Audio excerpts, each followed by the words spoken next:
If you've ever owned any old movie cameras or video camera camcorders, kind of like this Sony Handycam right here, while the footage is going to be very cool and nostalgic, the audio capabilities of these cameras are pretty bad.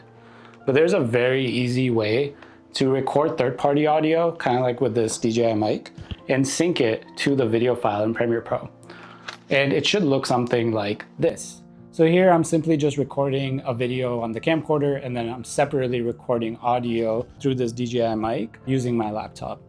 With this particular mic, you can connect it to your phone, your laptop, anything, and just use the sound recorder. It's better to connect the transmitter rather than the mic directly, but you're able to do both.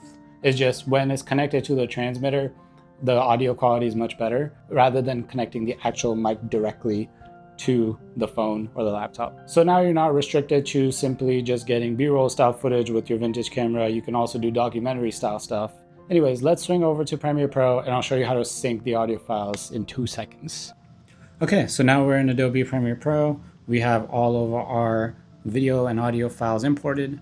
So the first thing I'm going to do is drag in our main video file that we're trying to sync the third-party audio to.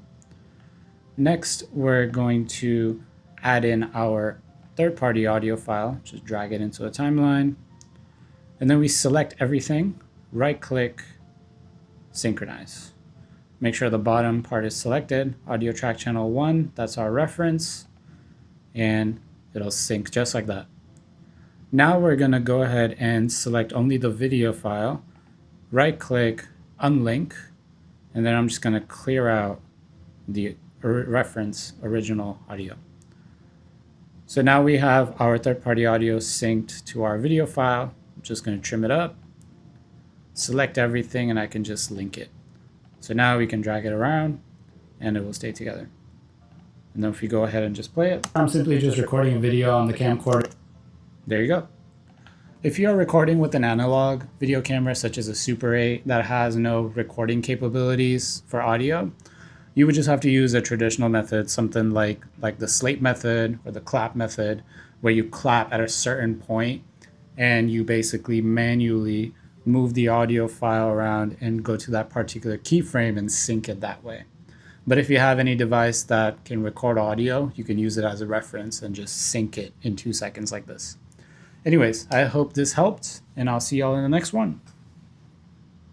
Whoa, why is that moving?